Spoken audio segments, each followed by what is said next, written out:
ஜீவகாந்த வரவும் செலவு. ஜீவன் என்பது என்ன?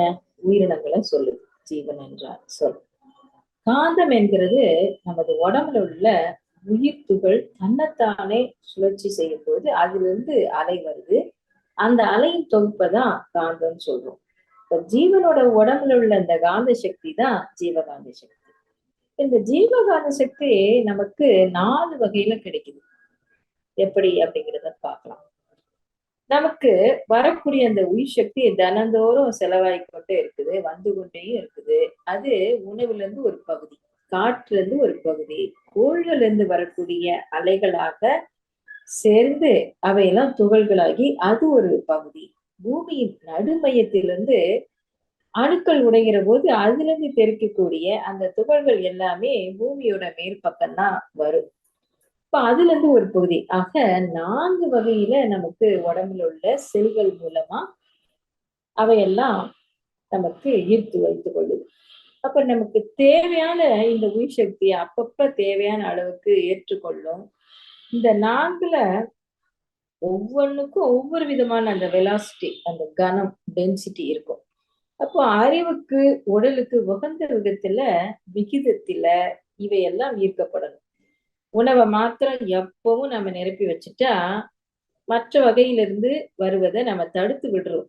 அப்படி தடுத்து விடுறதுனால சில குறைபாடுகள் விளையுது. சிலருக்கு கால்சியம் சத்து குறைவா இருக்கு, இரும்பு சத்து குறைவா இருக்கு, அப்படிலாம் நம்ம கேள்விப்பட்டிருப்போம்.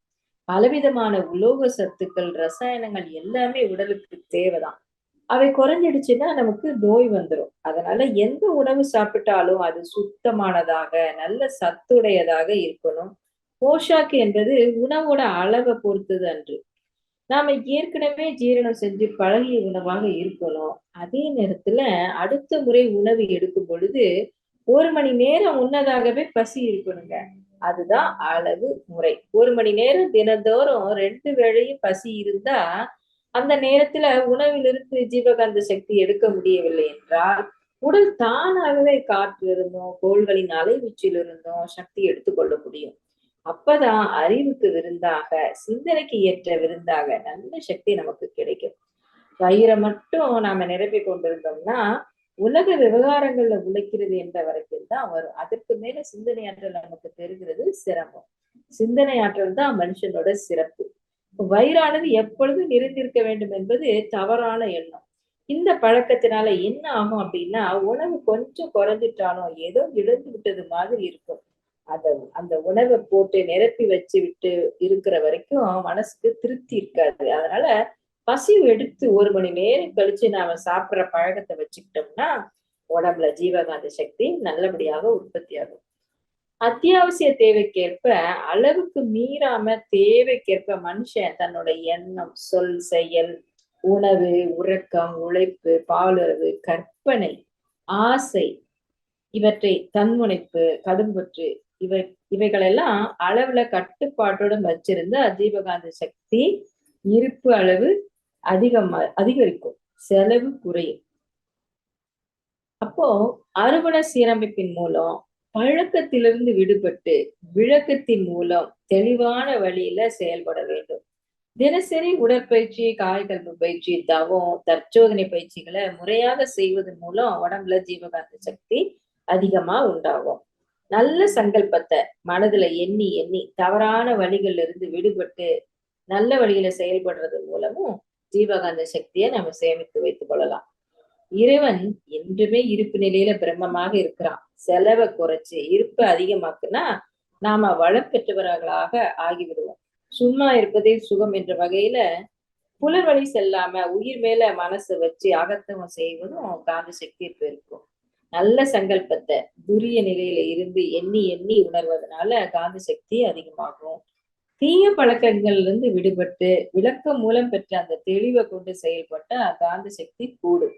உடம்புல எப்போது ஓடிக்கொண்டிருக்கோம் ரத்த ஓட்டம், வெப்ப ஓட்டம், காற்று ஓட்டம், இவற்றையெல்லாம் நம்ம கண்காணிப்புடன் சமநிலையில சரியான அளவுல வைத்துக் கொண்டாலும் காந்தம் பெருகும்.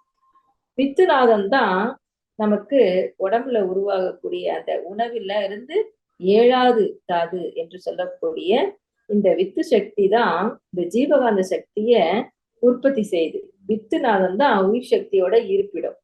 அப்போ வித்துநாதம் பாலுக்குள்ள நெய் போல உடல் முழுவதும் ஊடுருவி இருக்குது. அது பூரண நிலையில இயங்கும் இடம் மூளைதான்.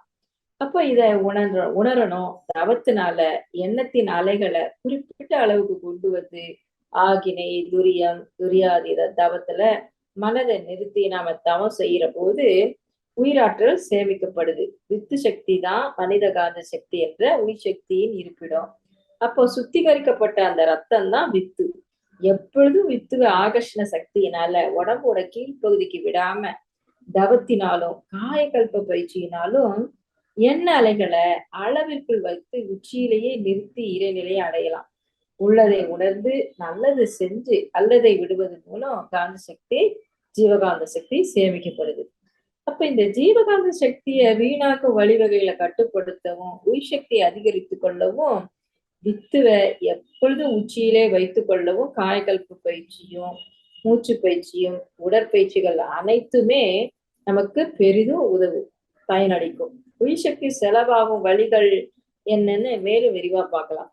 மனுஷன் தன்னோட தேவைகளை நிறைவு செய்கின்ற போதும் புலன்வழி கவர்ச்சியால 5 புலன்கள் மூலம் உலக இன்பங்களை அனுபவிக்கின்ற போதும் உயிராற்றல் செலவாகுது.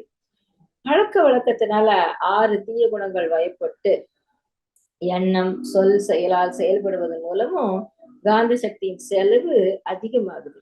மிதவெஞ்சிய போகத்தாலும் உணவு, உழைப்பு, உறக்கம், எண்ணம் இவற்றில அளவு முறை மீறுவதாலும் தட்ப வெப்ப தாக்குதல்களாலும் நெருங்கிய உறவினர்கள் மீதும் பாசம், பேராசை, பொருள் பற்று போன்ற விருப்பங்கள் உண்டாகிறதுனால மனதோட எண்ணங்கள் தாறுமாறா இயங்கும். அப்ப அதனாலேயும் உயிர் சக்தி செலவு அதிகமாகுது. ஜீவகாந்த ஆற்றலானது உடல் தேவைக்கேற்ப மின்சக்தியாகவும் ரசாயன சக்தியாகவும் உணர்ச்சியாகவும் உடல் முழுவதும் நிறைந்துள்ள செல்கள்ல மாற்றம் அடைஞ்சு கொண்டே இருக்கிறதுனால உயிர் சக்தி செலவாகுது. அப்போ அது ஈர்க்கும் இயக்கமாகவும் தள்ளு இயக்கமாகவும் இந்த ஜீவகாந்த ஓட்டமானது உடல் முழுவதும் நடைபெறுவதனால ஜீவகாந்த சக்தி செலவாகுது. உணர்ச்சிகளானது புலன்களை தூண்டி அதன் காரணமாக உயிர் சக்தி எழுச்சி பெற்று பின்னர் உயிர் சக்தி செலவாவது என்பது இயற்கை கழிவு. இதற்கு மாறாக புலன்கள் உணர்ச்சிகளை தூண்டி இதன் மூலமாக உயிர் சக்தி எழுச்சி பெற்று செலவாகுவது அப்படிங்கிறது செயற்கை கழிவு. அப்போ இந்த ஜீவகாந்த சக்தியை பாதுகாக்கணும். 5 வகையில ஜீவகாந்த சக்தியை நம்ம பாதுகாத்து கொள்ளலாம். நிறைய வழிகள் இருக்கு. குறிப்பா இந்த 5 வழிகள் ரொம்ப முக்கியம். அமைதி எனும் சம உணர்வு அறிவுக்கும் உடம்புக்கும் பொருத்தமான உணர்வு உண்மையான இன்பத்தை தரும். உணவு, உழைப்பு, உறக்கம், பாலுறவு, எண்ணம் இவற்றில அளவோடும் முறையோடும் செயலாற்ற வேண்டும். இந்த 5ல் ஒன்றை கூட அலட்சியம் செய்வது கூடாது. அதாவது அடியோடு தடைப்படுத்தவோ மிகவும் குறைத்து விடவும் கூடாது. மிகுதியாகவும் கொள்ளக்கூடாது. முரண்பாடாக அனுபவிப்பதும் கூடாது. விழிப்பு நிலையோடு மிதமான உணவு, உறக்கம், உழைப்பு, பாலுறவு, எண்ணம் இவற்றை நாம அளவு முறையோட அனுபவிக்கணும். இதனால துன்பம் எழாம பாதுகாத்து கொள்ளலாம். இயற்கையாக எழும் ஒரு துன்பத்தை குறைத்து கொள்ளும் அனுபவமே ஒரு இன்ப உணர்வு தான். இன்பத்தை நாடி மிகுதியாக இவற்றை அனுபவிக்கும் போது உயிர் சக்தி மிகுதியாக செலவாகுது. அதன் விளைவா துன்பம் தோன்றும். துன்பம் மிகுதியாகும். 5 புலன் கருவிகளின் நலமும் பொதுவாக உடல் நலமும் கெடும். இப்போ மேலும் மனிதன் தனது உயிர் சக்தியோட மதிப்பை உணர்ந்து அதை போற்றி பாதுகாத்து வரணும். மனிதனுக்கு உயிர் சக்தி தான் ஒரு பெரும் நிதி. உடல் உறுப்புகளாலும் 5 புலன்களாலும் செய்யக்கூடிய செயல்கள்ல உயிராற்றலானது அழுத்தமா, ஒளியா, சுவையா, மனமாக இப்படி பஞ்சதன் மாத்திரைகளாக மாற்றம் பெற்று கொண்டே செலவாய்க்கொண்டே இருக்குது. இந்த உயிர் சக்தி, ஜீவகாந்த சக்தி மிகுதியாக செலவாகாம காத்து வர வேண்டியது அவசியம். 5 புலன்கள் மூலமாக உயிர் சக்தி மிகுதியாக செலவானா புலன்கருவிகள் கெட்டுடும். அப்போ ஜீவகாந்த அளவு அழுத்தமும் உடம்புல குறைஞ்சி உடல் நலம், மனநலம் பாதிக்கப்படும். எப்போ இதோட அவசியத்தை திருவள்ளுவர் உணர்ந்ததுனாலதான் அவர் கவியில சொல்றாரு, சுவை, ஒளி, ஊறு, ஓசை, நாற்றம் என்ற 5 வகை தெரிவான் கட்டே உலகு என்று அருளியிருக்கிறார். விழிப்பு நிலையோடு புலன்களோட இயக்கத்தை ஒழுங்குபடுத்திக் கொள்வதனால துன்பம் இல்லாம பாதுகாத்து கொள்ளலாம். அப்போ நிலையான இன்பத்தை அனுபவிக்கலாம். நெறியுடன் வாழும் இத்தகைய வாழ்க்கை முறையாலதான் நாமும் நலமுடன் மகிழ்ச்சியுடன் அமைதியா வாழலாம். மற்றவங்களையும் நாம சிறப்பாக வாழ வைக்க முடியும். இந்த ஜீவகாந்த சக்தியை ஒழுங்குபடுத்தணும். அது எப்படி ஒழுங்குபடுத்துறது? நாள்தோறும் உடற்பயிற்சி, காய்கல்ப பயிற்சி, தவம், தற்சோதனை பயிற்சி, மௌனம் இவற்றை நாம் முறையாக மேற்கொள்ளும் போது ஜீவகாந்த சக்தியை ஒழுங்குபடுத்திக் கொள்ளலாம். சேமிக்கலாம், செலவை தவிர்க்கலாம். தவம் செஞ்சு மனசை மிக நுண்ணிய அலைச்சூழலில் வைத்திருக்கும் பொழுது மனமானது அலைப்பாயாம நிலையா இருக்கும். அப்ப தற்சோதனை செஞ்சு மனதை சீராக வைத்திருக்கும் பொழுது நாம் 6 தீய குணங்கள் வசமாக மாட்டோம். அப்போ அந்த பேராசை, சினம், கடும்பற்று, முறையற்ற பால் கவர்ச்சி, உயர்வு தாழ்வு மனப்பான்மை, வஞ்சம் இந்த 6 குணங்களும் அப்படியே நல்ல குணங்களாக மாறிடும். அகத்தாய்வு செஞ்சு தவம் செஞ்சு மனச நுண்ணிய நிலையில வச்சிருக்கும் போது. அப்ப நம்ம கிட்ட நிறைமனம், பொறுமை, ஈகை உணர்வு, கற்பு நெறி, நேர்நிறை உணர்வு, மன்னிப்பு போன்ற நல்ல குணங்கள் எப்பொழுதும் நிறைஞ்சிருக்கும். அதனாலதான் ஜீவகாந்த சக்தி அப்போ தடமாறாம திசை மாற்றம் அடையாம இருக்கும்.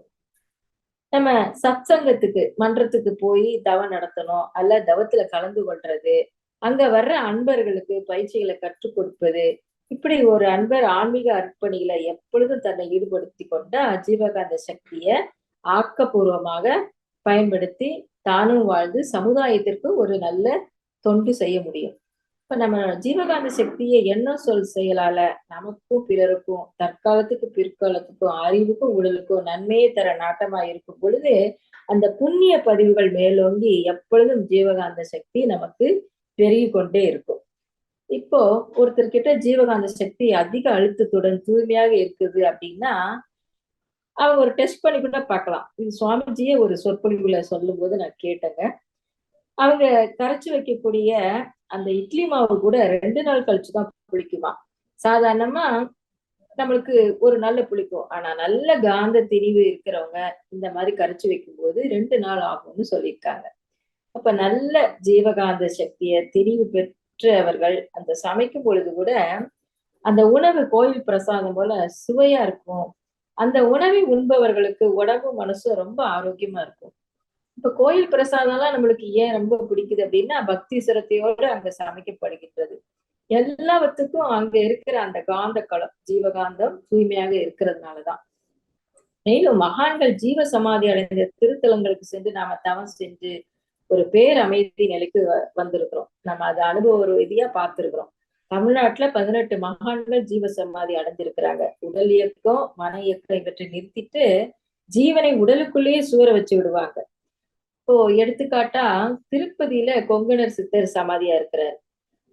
அவர் என்ன எண்ணத்தோட சமாதி ஆனார்னா, அவர் தன்னை நாடி வர்ற அன்பர்கள் அறிவு வறுமை நீங்கி ஆற்றல் வாய்ந்த அன்பர்களாக மாறணும் அப்படிங்கிற எண்ணத்திலேயே அவர் சமாதி அடைஞ்சாராம்.